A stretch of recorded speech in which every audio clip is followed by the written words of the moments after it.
Good morning, and I've rearranged my painting space and haven't done anything in a while.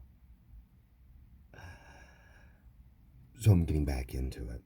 And I'm working on a five-man kill team or a fire team. Um, some old school Dark Angels.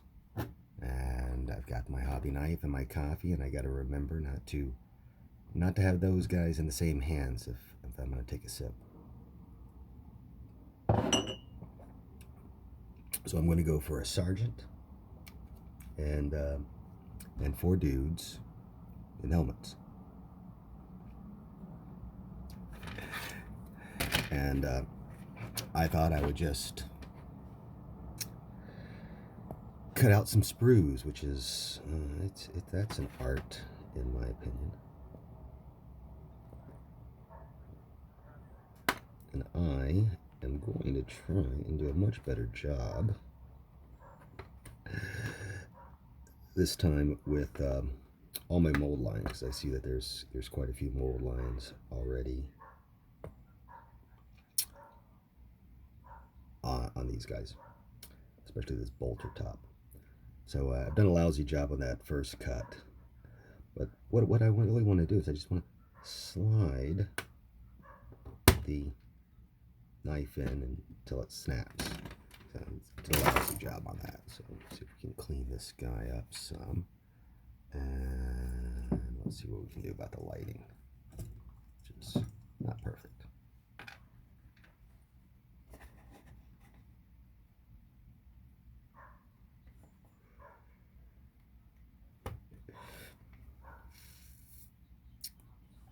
And I haven't decided, exactly on color schemes. I'm going to go with the very, very dark green, I think, is the best option. And the red trim, because I just think the red trim is important. Just letting the blade just slice through there. How are we on mold lines?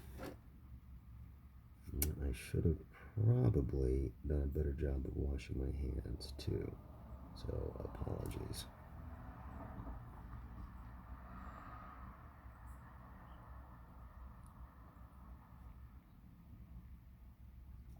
I got a bit of a nick there, but maybe it's not noticeable. A little flashing. And then we throw them in the box for a bit so that the little bits won't get lost. So we also need, I think we'll go ahead and I've kind of got it all backwards because usually I would want to put my finger on the bit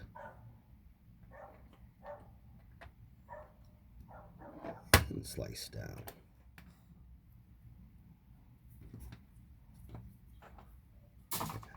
I had to go on adventures yesterday to the International Model and Toy Shop in the International District. And I don't have a card at the moment. I should have grabbed one. And I saw my buddy Tom, and we got to talk a little bit. And I picked up some new paintbrushes, and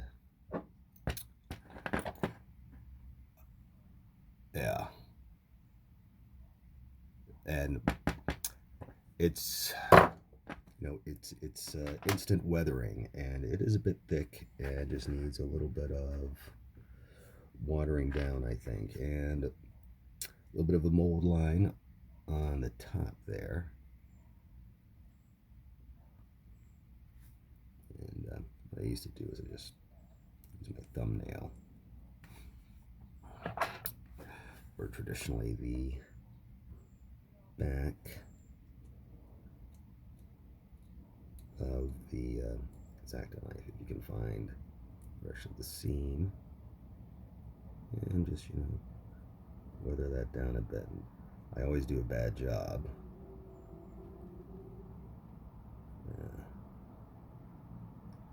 I leave little scratch marks everywhere. So no craftsmanship skills, which is why I'm usually a digital artist, because I don't have to worry about the craftsmanship so much. I slow it down, and that's a little bit better. I know, not out of, everything's out of focus.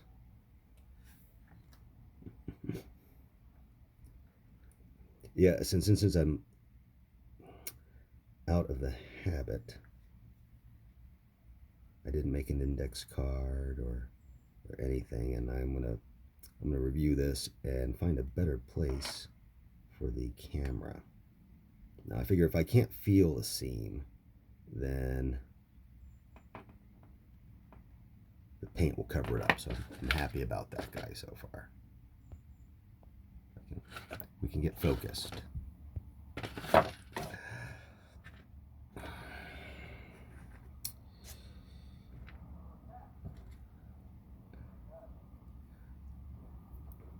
not perfect with the 3D printer yet. I'm working on it.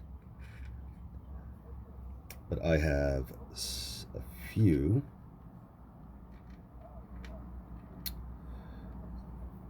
backpacks that got grit all over them. Not backpacks, but pauldrons. And I will probably, I'm aiming for 75% genuine parts on these guys. I'm working on my Dark Crusaders. I've also started some Crimson Fists, which are almost all genuine parts. I'm very, very happy with how he's coming out, but he needs a bit more still. He needs a little bit more work. And the pauldrons, of course, are printed because yeah, don't anyone mention how much I used to pay for an old beaky head or studded pauldrons. So we have our bolter, we have front and back of our torso. We have some 3D printed pauldrons we're going to stick on there. And legs. That's what's next.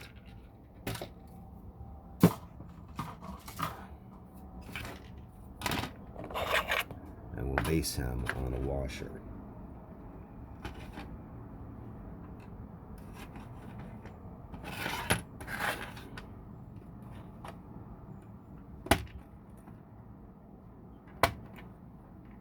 And it's this leg. Just trying to slide the blade so that it is flash with the top, and over here because I'm gonna be sticking it in a Sculpey base. Actually, I want to leave a lip or prong or something for it to dig into.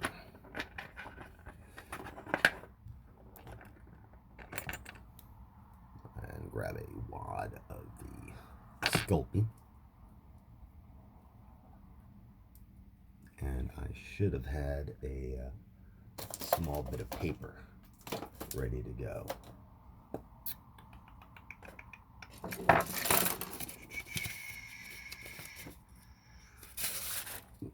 just gonna cut a little square out of that. Stick it right on there. Mash the Sculpey on it, and then we're just gonna. That's way too much, so we'll shape it a bit so that it's not even ground. And I'll usually roll it, and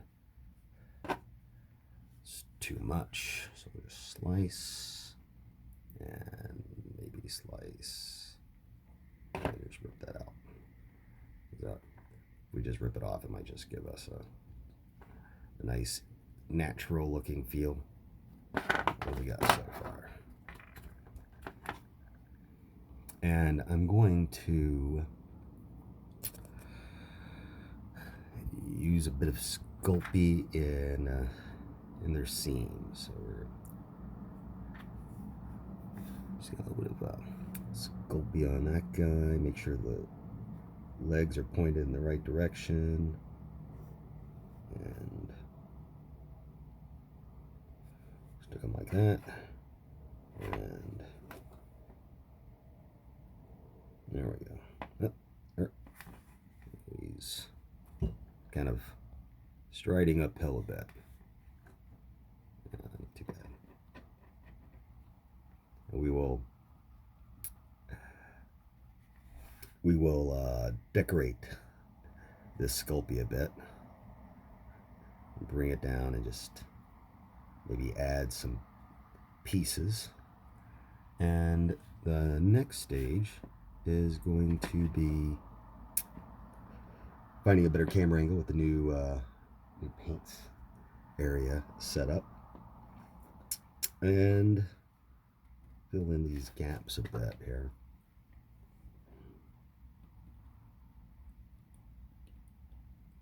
Doesn't have to be perfect because we will fix that a little bit later, but we just want to give it a little bit extra wiggle room so that it doesn't quite look like he's stepping up like I wanted, but we'll work on that.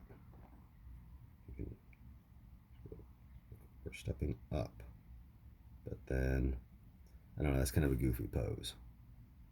I don't know, maybe it works. Let this leg be up there and this one coming back.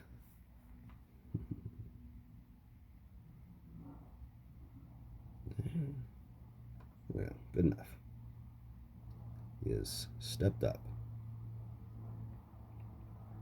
and you know he slid a little bit, so that's nice. It cements him into his base, which of course is a little bit higher than standard, right? So need to fix that. There we go. Anyway, he'll go into the oven for a little while, and I'm going to shape up the excess here. I'm definitely putting the light on the other side, so thanks everybody for bearing with me. He's going to look a lot better in just a little bit. Then we will go back and add these rivets in there just to give a hint of them, because I don't know, maybe we'll cover him up a little bit. And yeah, I don't have hoods, and I have as few tabards and cloaks as possible on my Dark Angels, because I just don't like that much. That is all. All right. Thanks, everyone. Focus. Focus. Focus. Focus. Anyway, until next time.